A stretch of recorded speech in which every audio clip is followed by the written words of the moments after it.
والصلاة والسلام على سيد الأنبياء والمرسلين وعلى آله وصحبه أجمعين، أما بعد. أعوذ بالله من الشيطان الرجيم. بسم الله الرحمن الرحيم.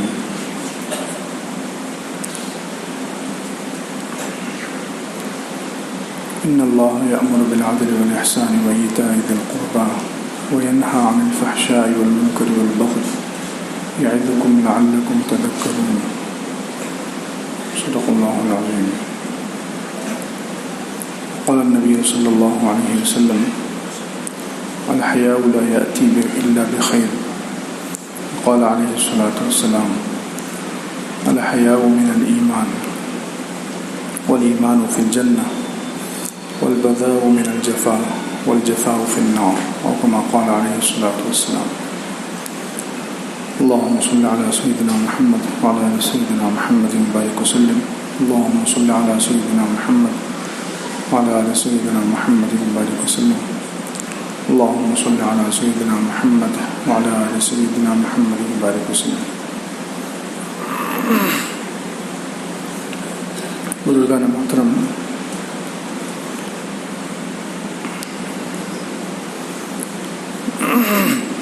آج کل ہندوستان میں جو حالات چل رہے ہیں، خاص طور سے لڑکیوں کے ارتداد کے بارے میں، مسلمان لڑکیاں جو مرتد ہو کر غیروں سے نکاح کر رہی ہیں اور غیر لڑکوں کے ساتھ اپنا گھر چھوڑ کر، اپنا دین اور ایمان چھوڑ کر جا رہی ہیں، اس کی وجوہات اور اس کا تدارک کیا ہے؟ سب سے پہلے تو ماں باپ کی ذمہ داری ہے کہ وہ ان لڑکیوں کو کالج اور دنیاوی تعلیم حاصل کرانے سے پہلے، دنیاوی تعلیم کے لیے بھیجنے سے پہلے انہیں اپنے دین اور ایمان میں مضبوط کرے. ان بچیوں کو ہر مسلمان بچے اور بچی کو ایمان کی، اپنے دین کی، اسلام کی اہمیت معلوم ہونی چاہیے. اس میں ہم سے بہت کوتاہی ہو رہی ہے. جو لڑکیاں اپنا دین اور ایمان چھوڑ کر آسانی سے چلی جا رہی ہیں، صرف دنیاوی تھوڑے سے فائدے کے خاطر، تھوڑے سے مزے اور لذت کے خاطر، تو اس کی وجہ یہ ہے کہ ماں باپ کی طرف سے انہیں اپنے دین کی، ایمان کی اہمیت نہیں بتلائی گئی. ماں باپ کی ذمہ داری ہے کہ بچپن سے ہر بچے اور بچی کے اندر ایمان کی اہمیت، دین اسلام کی اہمیت بٹھائیں کہ مسلمان کے لیے سب سے اہم چیز جو ہے وہ ایمان ہے، سب سے اہم چیز وہ اپنا دین ہے. مسلمان دنیا کی ہر چیز قربان کر سکتا ہے، دنیا کی ہر چیز چھوڑ سکتا ہے، دنیا کی ہر چیز کسی کو دے سکتا ہے، لیکن اپنا دین اور ایمان نہیں دے سکتا. اپنا دین اور ایمان کسی حال میں وہ بیچ نہیں سکتا، چھوڑ نہیں سکتا. یہ ہر بچے اور بچی کے ذہن میں بٹھانا ضروری ہے، کیونکہ اس کے بغیر دین اور ایمان ایک طرف رکھ دیا جائے تو پھر ہمارے پاس دوسرا کچھ بھی نہیں ہے، دوسری کوئی بھی ایسی چیز نہیں ہے جو بچائی جائے، دوسری ایسی کوئی بھی چیز نہیں ہے جس کی اتنی زیادہ حفاظت کی جائے. دوسری چیزوں کی حفاظت انسان کب تک کرتا رہے گا؟ موت پر تو ایک نہ ایک دن سب کچھ چھوڑنا ہے، چاہے خوبصورت محلات ہوں، گاڑیاں ہوں، پیسہ ہو، بنگلہ ہو، دنیا کی جتنی چیزیں ہیں، یہ کب تک محفوظ رہے گی، کب تک ہاتھ میں رہے گی، کب تک کام دے گی؟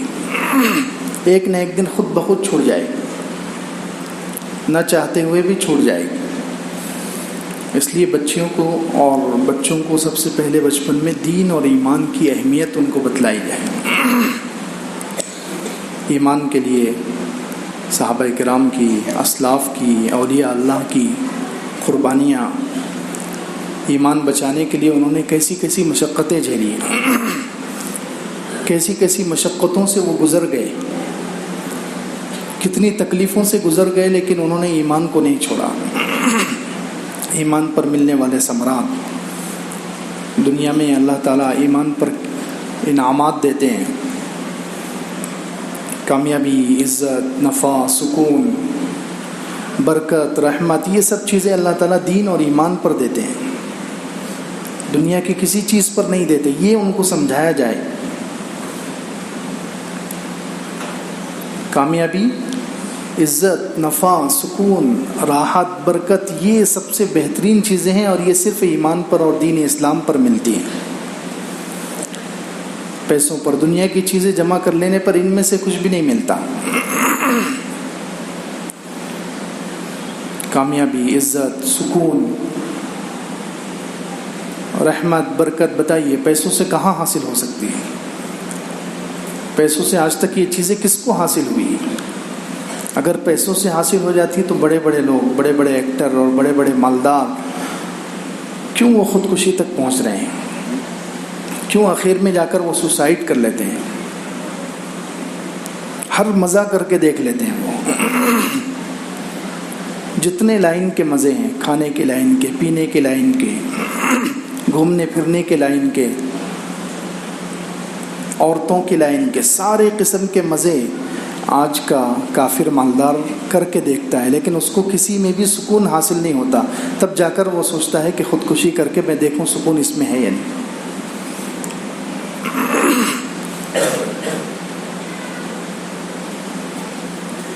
تو جو چیزیں اللہ تعالیٰ نے دین اور اسلام میں رکھی ہے، ایمان میں جو چیزیں اللہ تعالیٰ نے رکھی ہے، عزت، سکون، نفع، خیر، برکت، رحمت، یہ چیزیں دنیا کی کسی چیز پر نہیں ملنے والی۔ دنیا کی پڑھائی پر، ڈگریوں پر، مال پر، خوبصورت اور اچھے اسباب پر، عیش کے سامان پر، کسی پر یہ چیزیں نہیں ملیں گی۔ آج کل ہم نے بچوں کو الٹی پٹی پڑھائی، بچے اور بچیوں کو یہ بتایا جا رہا ہے کہ کالج سب کچھ ہے، تعلیم سب کچھ ہے، پیسہ سب کچھ ہے۔ اس وجہ سے پھر وہ تعلیم حاصل کرنے میں اتنی مشغول ہو رہی ہے کہ تعلیم میں ایمان بھی جا رہا ہے، دین بھی جا رہا ہے، عزت بھی جا رہی ہے، تب بھی لڑکیاں تعلیم حاصل کر رہی ہیں۔ لڑکیوں کو یہ بتانا چاہیے تعلیم تمہاری اس وقت تک ہے جب تک تمہارا ایمان محفوظ ہے، تمہارا دین محفوظ ہے، تمہاری عزت محفوظ ہے، تو تمہارے لیے تعلیم ہے۔ اگر ایمان پر کوئی خطرہ آ رہا ہو، تمہارے دین پر کوئی خطرہ آ رہا ہو، تمہاری عزت پر کوئی حرف آ رہا ہو، تو پھر تمہارے لیے تعلیم کوئی اہمیت نہیں، کوئی معنی نہیں رکھتی۔ یہ سب سے اہم بچیوں کو بتانا چاہیے۔ تمہارے لیے سب سے اہم چیز ایمان، دین، تمہارا پردہ، تمہاری عزت، عصمت، یہ سب سے اہم چیز ہے عورتوں کے لیے۔ یہ چیزیں اگر خطرے میں ہیں تو پھر ایسی تعلیم کا کوئی فائدہ نہیں۔ تعلیم ضرورت ہے نا، بہت سارے لوگ یہی کہتے ہیں، سب یہی کہتے ہیں کہ مسلمان لڑکیوں کو تعلیم اس لیے دلانا ہے کہ یہ ہماری ضرورت ہے، مسلمان ڈاکٹرنیاں ہونی چاہیے، یہ ہونی چاہیے، مسلمان وکیل ہونا چاہیے۔ ضرورت ہی ہے نا، ضروری تھوڑی ہے۔ سب کہتے ہیں ضرورت ہے، ٹھیک ہے، لیکن ضرورت برائے ضرورت، ضرورت اس وقت تک ٹھیک ہے جب تک اس کی وجہ سے کوئی اہم چیز خطرے میں نہ پڑ جائے۔ ایمان جیسی اہم چیز اگر خطرے میں پڑ رہی ہے، دین جیسی اہم چیز خطرے میں پڑ رہی ہے، عورتوں کی عزت اور عصمت جیسی اہم چیز اگر خطرے میں پڑ رہی ہے، تو پھر تعلیم کی کیا اہمیت؟ پھر یہ ضرورت کو چھوڑا جا سکتا ہے، ضرورت کو قربان کیا جا سکتا ہے۔ اس لیے یہ مقصد نہیں ہے کہ دنیاوی تعلیم نہ دلائی جائے، دنیاوی تعلیم دلائی جائے، لیکن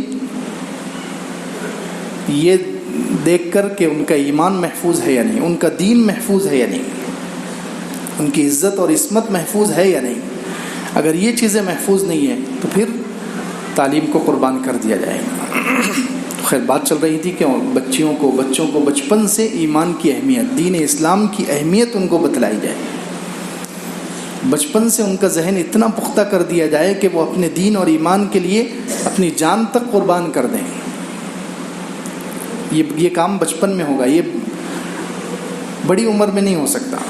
بچپن سے ان کو گھول کر پلایا جائے، بچپن سے ان کے ذہن میں بات ڈالی جائے کہ دین اور ایمان ان کے لیے کتنی اہم چیز ہے۔ اسی لیے تو دیکھیں، جب ہندوستان پاکستان تقسیم ہو رہا تھا، اس زمانے کے جو مسلمان تھے، مسلمان مرد اور عورتیں، ماں باپ، وہ بچوں کی ایسی ذہن سازیاں کرتے تھے، عورتوں کی اتنی ذہن سازی کرتے تھے، لڑکیوں کی ایسی ذہن سازی دین اور ایمان پر اور دین کے احکامات، پردے وغیرہ پر لڑکیوں کو اتنا زبردست تعلیم دی جاتی تھی کہ جب ہندوستان اور پاکستان تقسیم ہو رہا تھا اور اس وقت جو ہے ظلم ہو رہے تھے، کتنے سارے سکھ مسلمانوں پر ظلم کر رہے تھے، مسلمان لڑکیوں کی عزتیں لوٹی جا رہی تھی، اس وقت کتنی مسلمان نوجوان لڑکیاں ایسی تھیں کہ جن کو زندگی بھر کسی نے نہیں دیکھا، جن کا ایک بال بھی کسی نامحرم نے نہیں دیکھا، لیکن اب وہ کافروں کے شکنجے میں پھنس گئی۔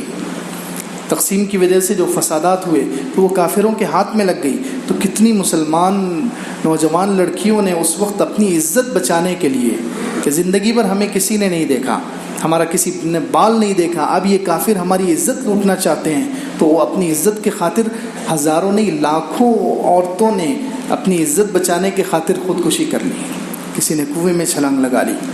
حالانکہ خودکشی اس حال میں بھی جائز نہیں ہے، یہ بات یاد رکھیں، خودکشی کسی حال میں بھی جائز نہیں ہے، لیکن انہوں نے ان کے نزدیک دین کی، ایمان کی اور اپنی پردے کی اور اپنی عزت کی اہمیت اتنی بٹھائی گئی تھی ان کے اندر کہ کسی غیر کا ہاتھ ہم کو لگے، کسی کافر کا ناپاک ہاتھ ہمارے جسم کو چھوئے اور ہماری عزت لوٹی جائے، یہ ان کو پسند نہیں تھا، تو ہزاروں لاکھوں لڑکیوں نے خودکشی کر کے اپنی عزت محفوظ کی۔ تو آج کل یہ چیز نہیں بتائی جا رہی، بچیوں کو بتایا جائے کہ تمہارے لیے سب سے اہم چیز تمہارا ایمان، تمہارا دین، تمہاری عزت ہے، بس یہ 3 چیزیں تمہارے لیے سب سے اہم ہیں۔ تو بچپن سے ان کو پہلے یہ چیز بتائی جائے، پھر حیا کی تعلیم دی جائے، شرم، حیا بہت دین کا بڑا شعبہ ہے، ایمان کا بڑا اہم شعبہ ہے۔ اللہ کے رسول صلی اللہ علیہ وسلم نے اس کو ایمان کا حصہ بتلایا، الحیاء شعبۃ من الایمان، حیا ایمان کا حصہ ہے، ایمان کا ایک لازمی جزو ہے۔ شرم، جس کی وجہ سے آدمی گناہوں سے بچتا ہے، بہت اہم چیز ہے، اسی لیے کہا گیا کہ جب حیا نکل جائے تو پھر جو چاہے کر لو، اذا فاتک الحیا، جب شرم تمہارے اندر ختم ہو گئی، فافعل ما شئت، تو جو چاہے کرو۔ حیا ہی ہے جو انسان کو برے اعمال سے، چاہے وہ اللہ کی نافرمانی والے برے کام ہوں یا معاشرے میں یا ماں باپ کی نافرمانی والے برے کام، ہر برے کام سے انسان رکتا ہے حیا کی وجہ سے۔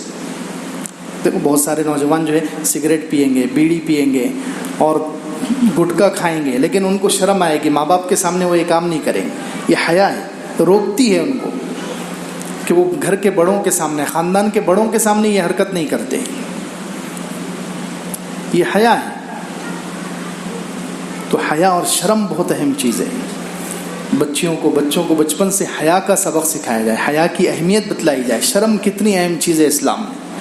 اللہ کے رسول صلی اللہ علیہ وسلم نے ارشاد فرمایا، الحیاء من الایمان والایمان فی الجنہ، حیا ایمان سے ہے اور ایمان جنت میں ہے، اور بے حیائی جفا سے ہے اور جفا جہنم میں ہے۔ حیا اور شرم یہ ایمان سے ہے، اور ایمان کہاں ہے؟ جنت میں ہے۔ حیا کی وجہ سے انسان بہت اعلیٰ مقام ہو جاتا ہے۔ حضرت عثمان رضی اللہ عنہ کی کیا خصوصیت تھی کہ وہ ان کے اندر شرم بہت زیادہ تھے، تو فرشتے بھی ان سے حیا کرتے تھے۔ یہ اللہ کے رسول صلی اللہ علیہ وسلم نے خود فرمایا، حضور اقدس صلی اللہ علیہ وسلم کی مبارک زبان سے یہ اعلان کیا گیا کہ وہ عثمان سے فرشتے بھی حیا کرتے ہیں۔ شرم، دیکھیں شرم کتنی اہم چیز ہے، حیا ان کے اندر زیادہ تھی تو فرشتے بھی ان سے حیا کرتے تھے۔ تو حیا بتلائی جائے، بچیوں کو شرم سکھائی جائے، بے حیائی یہ ظلم جفا سے ہے، اور جفا یہ جہنم میں ہے۔ بے حیائی پسند نہیں ہے اللہ تعالیٰ کو، اللہ کے نبیوں کو، اس لیے حیا کی اہمیت بتلائی جائے، پاک دامن رہنا، اپنی عزت کی حفاظت، مرد ہو یا عورت، پاک دامن رہیں، شادی سے پہلے وہ کوئی ناجائز کام نہ کریں، کسی لڑکی سے تعلق قائم کرنا یا لڑکے سے تعلق قائم کرنا، لڑکی ہو تو لڑکے سے تعلق قائم کرنا، لڑکا ہو تو لڑکی سے تعلق قائم کرنا، یہ حیا کے خلاف ہے، یہ اللہ کو ناراض کرنے والا ایک خطرناک عمل ہے، خطرناک بیماری ہے جس سے دنیا اور آخرت دونوں تباہ ہو جاتے ہیں. یہ بتایا جائے بچوں کو. پاک دامن رہنا، اپنی عزت کی حفاظت، اپنی شرمگاہ کی حفاظت کرتے رہنا. پاک دامنی اللہ تعالیٰ نے قرآن میں اس کی تعریف کی ہے. والحافظین فروجہم والحافظات.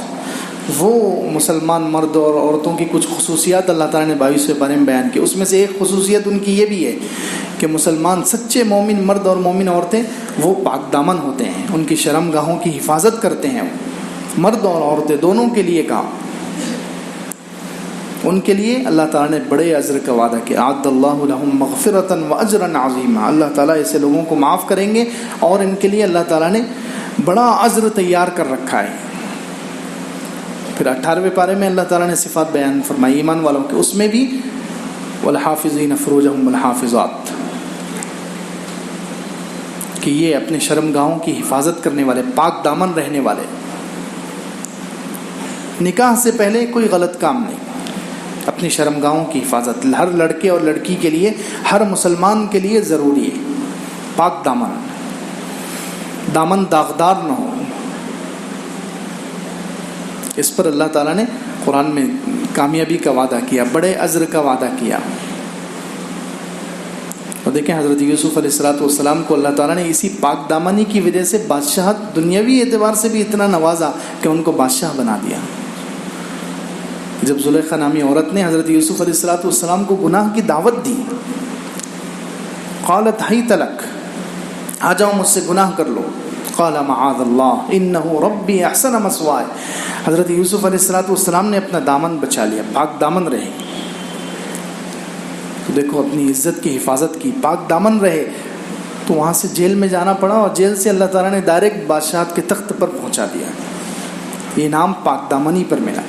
یہ سمجھایا جائے بچوں اور بچیوں کو پاک دامنی کتنی اہم چیز ہے کہ اللہ تعالیٰ دنیا میں بھی اس پر نوازتے ہیں. پاک دامنی کی اہمیت بتلائی جائے کہ حضرت یوسف علیہ السلام کو اللہ تعالیٰ نے دنیا میں تخت و تاج دے دیا، بادشاہت دے دی. اسی طریقے سے پاک دامن رہنے پر دعائیں قبول ہوتی ہیں. اللہ تعالیٰ مصیبتوں سے نکال دیتے ہیں جو لوگ پاک دامن رہتے ہیں. جو لڑکے اور لڑکیاں جوانی میں پاک دامن رہتے ہیں ان کا اللہ تعالیٰ کے پاس اتنا بڑا مقام ہے کہ اللہ تعالیٰ ان کی دعا قبول کرتے ہیں، انہیں مشکلات سے نکالتے ہیں. صحیح حدیث میں وہ واقعہ ہے کہ 3 آدمی غار میں پھنس گئے. بنی اسرائیل کے 3 لوگ غار میں پھنس گئے. غار میں گئے وہ پناہ لینے کے لیے اور اوپر سے آ کر چٹان لگ گئی تو غار کا منہ بند ہو گیا.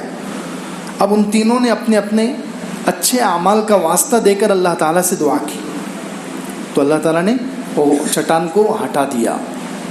چٹان اللہ کی قدرت سے، اللہ کی طاقت سے ان کے لیے راستہ بن گیا اور چٹان ہٹ گئی اور وہ لوگ نکل گئے.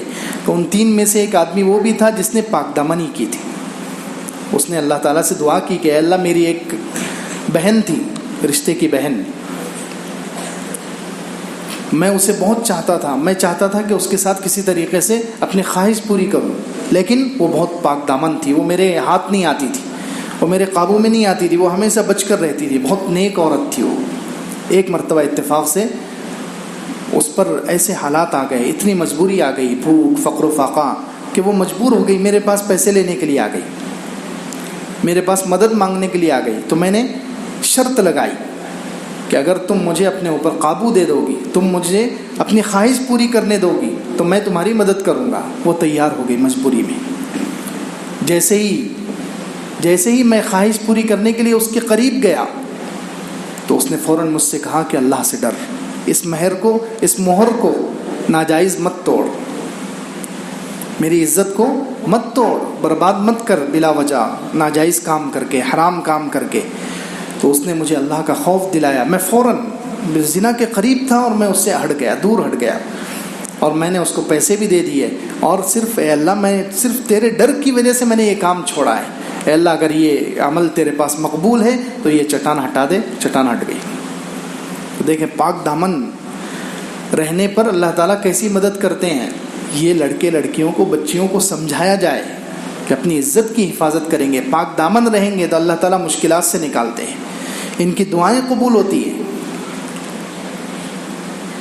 پاک دامنی پر دنیا میں بھی اللہ تعالیٰ نوازتے ہیں اور دعائیں بھی قبول ہوتی ہیں، ان کے لیے مشکلات سے نکلنے کے لیے اللہ تعالیٰ راستہ دیتے ہیں۔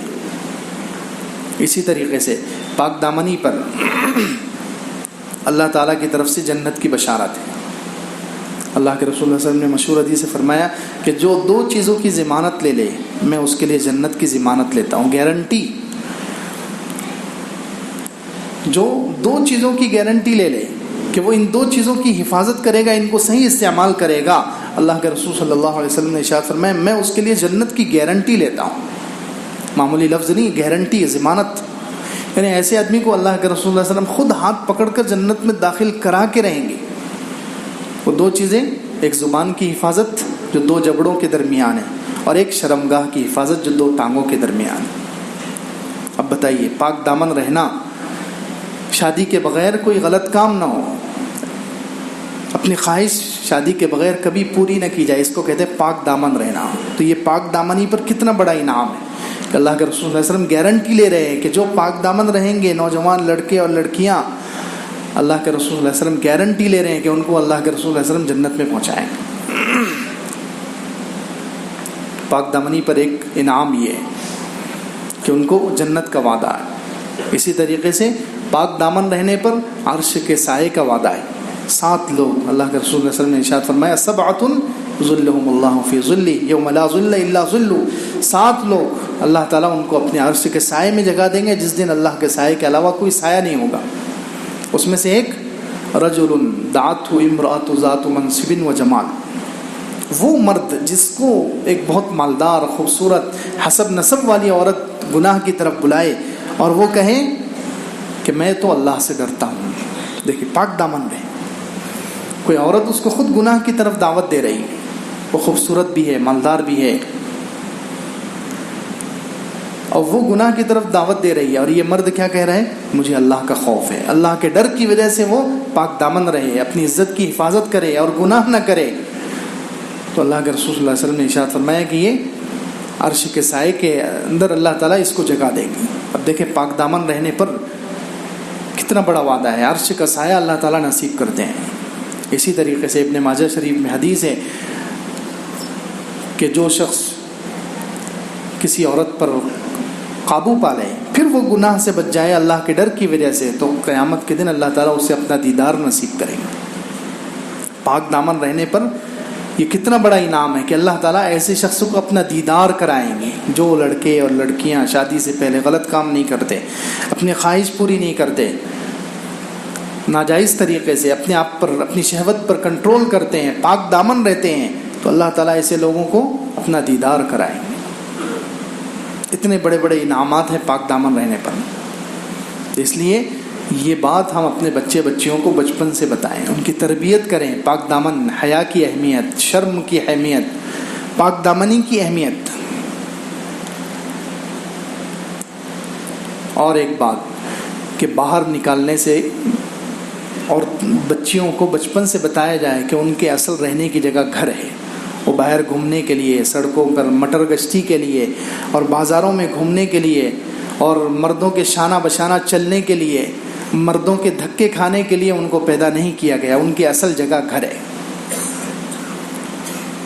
یہ اللہ تعالیٰ کا فرمان ہے، قرآن میں ہے۔ تو اصل تو ہم نے اللہ کے احکامات کو چھوڑ دیا، قرآن کو چھوڑ دیا، اپنے گھر والوں پر، اپنی عورتوں پر ہم نے یہ چیز نافذ نہیں کی، اسی وجہ سے تو یہ سب فسادات ہو رہے ہیں، اسی وجہ سے یہ سب خرابیاں اور برائیاں عام ہوتی جا رہی ہیں۔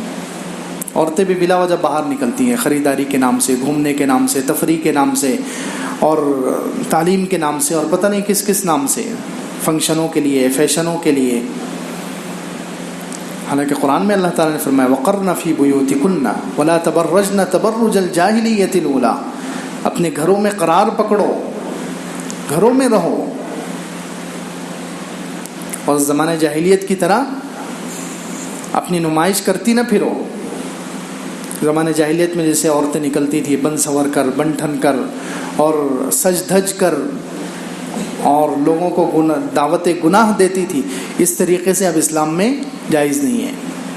کہا گیا، قرآن میں حکم دیا گیا کہ عورتیں گھر سے نہ نکلیں، عورتوں کی اصل رہنے کی جگہ گھر ہے، وہ زندگی گھر میں گزار دیں، یہ بہتر ہے ان کے لیے۔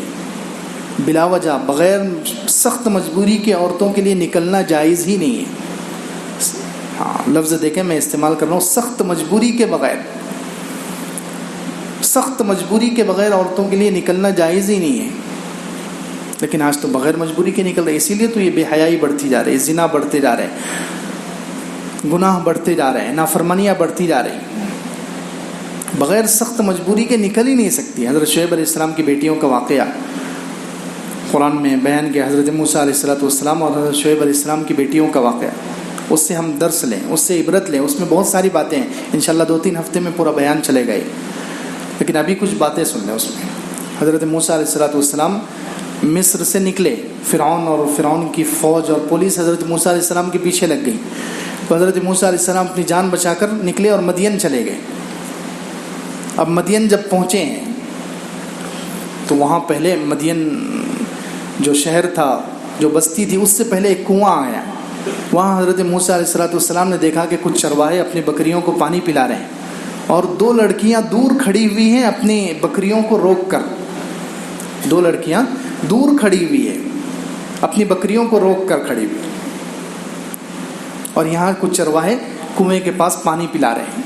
تو حضرت موسیٰ علیہ السلام نے جب دیکھا، حالانکہ حضرت موسیٰ علیہ السلام خود مسافر ہے، سفر میں، اور 8 دن سے ان کو کچھ کھانا نصیب نہیں ہوا، لیکن انبیاء علیہ السلام کی شان کتنی بلند ہوتی ہے. ایسی حالت میں بھی وہ مخلوق کی خدمت کر رہے ہیں، دیکھیں لوگوں کے کام آ رہے ہیں. حضرت موسیٰ علیہ السلام نے دیکھا کہ یہ چرواہے پانی پلا رہے ہیں، 2 لڑکیاں بہت باحیا نظر آ رہی، پردے والی نظر آ رہی، وہ دور کھڑی ہوئی ہیں اپنے جانوروں کو روک کر. حضرت موسیٰ علیہ السلام کو ترس آ گیا. حضرت موسیٰ علیہ السلام نے سوچا ان کی مدد کرنی چاہیے. تو حضرت موسیٰ علیہ السلام نے ان سے کہا قال ما خطبکما. دیکھیں اب کبھی کسی، یہ کتنی شرم و حیا کے کتنے اصول اس آیت سے نکلتے ہیں. اللہ اکبر. سب سے پہلا اصول یہ نکلا کہ مرد کو اگر کہیں ضرورت پڑے کسی عورت سے بات کرنی ہے، اجنبی عورت سے بات کرنی ہے، تو صرف کام کی بات کرنی چاہیے، کام کی بات. حضرت موسیٰ علیہ السلام ڈائریکٹ گئے اور جا کر کیا پوچھا؟ قال ما خطبکما، تمہارا کیا قصہ ہے، تم یہاں کیوں کھڑی ہوئی؟ یہ نہیں کہ نام پوچھو، ٹیلی فون نمبر لو، فون نمبر لو، اور موبائل نمبر لو، اور واٹس اپ نمبر لو. نہیں، ضرورت پرتی بات کرو. جب اجنبی عورت سے کسی کو بات کرنے کی ضرورت پڑ جائے تو جتنا کام ہے اتنی ہی بات، اس سے ایک لفظ بھی ایکسٹرا نہیں. یہ مرد کو بھی چاہیے اور عورت کو بھی چاہیے، جتنا کام ہے اتنی ہی بات کریں. زیادہ باتیں ہوں گی تو یہی تو آگے چل کر زنا تک پہنچانے والی. یہ سیڑھیاں ہیں، دیکھنا ایک سیڑھی ہے، پھر بات ایک سیڑھی ہے، تنہائی میں ملاقات ایک، یہ سب سیڑھیاں ہیں. یہ آہستہ آہستہ انسان کو بڑے گناہ یعنی زنا تک لے کر جاتی. تو انسان ان سیڑھیوں سے بچے تو زنا سے خود بخود بچ جائے. تو اس لیے حضرت موسیٰ علیہ السلام نے صرف اتنا قال ما خطبکما، تم یہاں کیوں کھڑی ہوئی؟ تو انہوں نے بھی اتنا ہی جواب، قالتا لا نسقی حتی یصدر الرعاء. سبحان اللہ. وہ بھی شرم و حیا. حضرت شعیب علیہ السلام کی بیٹیاں ان کو کہا گیا ہے، تفسیر ہو گئی. تو انہوں نے بھی یہ نہیں کہا کہ آپ کون ہیں، تعارف کچھ نہیں. انہوں نے صرف اتنا کہا کہ ہم اس وقت تک اپنے جانوروں کو پانی نہیں پلاتے جب تک کہ یہ چرواہے پلا کر نہ چلے جائیں.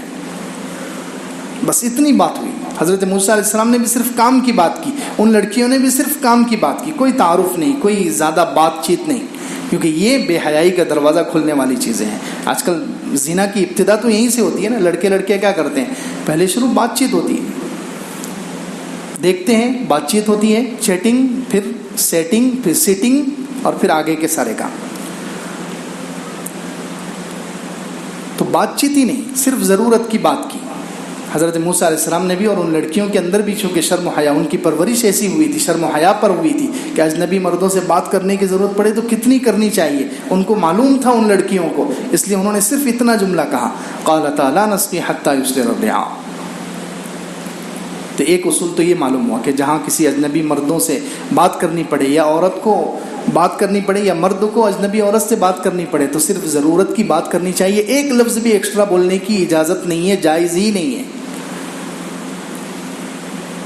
پھر دوسری بات یہ معلوم پڑی کہ اب وہ لڑکیاں بھی اتنی باحیا، اتنی شرمیلی ہیں کہ روزانہ وہ یہاں کنویں پر پانی پلانے کے لیے آتی ہیں، لیکن ان کا طرز عمل کیا ہے، ان کا طریقہ کار کیا ہے کہ جب وہ چرواہے اپنے جانوروں کو پانی پلا کر کنویں کا ڈھکن بند کر کے چلے جاتے تھے، تب وہ لڑکیاں جو گرا ہوا پانی رہتا تھا کنویں کے آس پاس، وہ لوگ جب اپنے جانوروں کو پانی پلاتے تھے تو جو بچہ کھچا پانی نیچے گر جاتا تھا وہ پانی پلا کر روزانہ چلی جاتی تھی.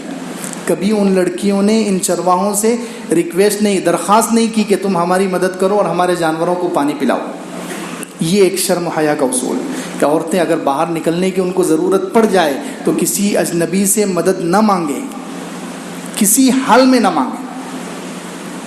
اجنبی مردوں سے مدد مانگے گی تو ان کا احسان ہو جائے گا، اور مردوں کا عورتوں پر احسان ہوگا، اور یہ احسان پھر آہستہ آہستہ، اب مرد نے جب احسان کر دیا تو مرد تو طاق میں ہی رہتا ہے کہ کسی عورت پر، کسی خوبصورت لڑکی پر میں احسان کروں اور مجھے بات کا موقع مل جائے. یہیں سے تو دروازہ کھلتا ہے. وہ احسان کرے گا اور پھر بات چیت کرنا چاہے گا. پھر عورت بیچاری مجبور ہے، اخلاقاً وہ سوچے گی کہ اس نے مجھ پر احسان کیا ہے. جب اس نے احسان لے لیا تو اب مجبوری میں عورت نہ چاہتے ہوئے بھی اس کو بات کرنی پڑے گی. جب بات کرے گی تو پھر بات آگے بڑھے گی، پھر وہ آپس میں ناجائز تعلقات، عشق و معاشقہ سب چیزیں ہوتی ہیں. تو دوسرا اصول یہ معلوم ہوا کہ جب عورتیں باہر نکلیں تو کسی اجنبی سے مدد نہ لیں. یہ عورتیں دیکھیں اپنے جانوروں کو، حالانکہ ان کے جانوروں کو پانی کی ضرورت ہوتی تھی لیکن وہ چرواہوں سے کبھی نہیں کہتی تھی کہ تم ہمارے جانوروں کو پانی پلا دو. وہ ڈھکن بند کر کے چلے جاتے تھے، جانے دیتی تھی وہ، لیکن اپنے جانوروں کو پانی پلانے کے لیے ان اجنبیوں سے درخواست نہیں کرتی تھی. یہ ایک اصول معلوم ہوا. پھر اب تیسرا اصول یہ معلوم ہوا کہ جب اتنی باحیا ہے کہ کسی اجنبی سے وہ مدد لینے کی کوشش نہیں کر رہی ہے، کسی اجنبی سے مدد لینے کی جو ہے وہ ہمت نہیں کر پا رہی، اتنی باحیا ہے، تو پھر گھر سے باہر کیوں نکلی ہے؟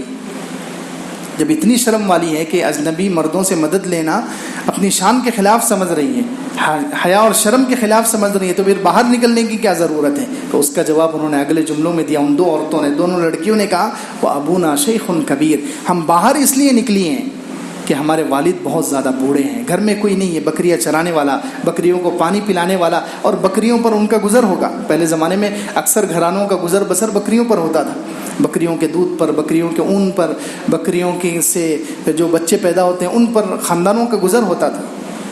تو اب کہتے ہیں کہ پہلے ہمارے والد بکریاں چراتے تھے، بکریوں کی دیکھ ریکھ کرتے تھے، لیکن اب ہمارے والد شیخ کبیر، بہت بوڑھے ہو گئے، تو اب ان پر کھانے کی مجبوری آ گئی. اتنی سخت مجبوری میں وہ گھر سے باہر نکلی ہیں. اب یہاں سے یہ بھی معلوم ہو گیا کہ عورتوں کو کتنی مجبوری میں نکلنا چاہیے، کب نکلنا چاہیے. یہ نہیں کہ روزانہ خریداری. آج کل تو رمضان میں تو ہم نے، اللہ معاف کرے، گناہوں کا اڈا بنا دیا کہ ہم رمضان میں عورتیں باہر نکل رہی ہیں، اور کتنا برا حال ہے. یہ عورتیں یہاں سے اصول بتلا رہے ہیں کہ ہمارے پاس سخت مجبوری آ گئی، والد اکیلے ہیں اور وہ بہت زیادہ بوڑھے ہو گئے، گھر سے باہر نہیں نکل سکتے، تو ہم مجبوری میں نکلی ہیں کیونکہ پیٹ بھرنا ہے.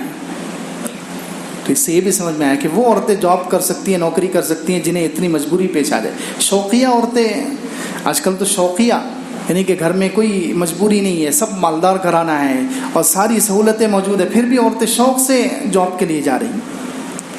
تو یہی تو فتنوں کو پنپنے کے لیے ہم راہ دے رہے ہیں.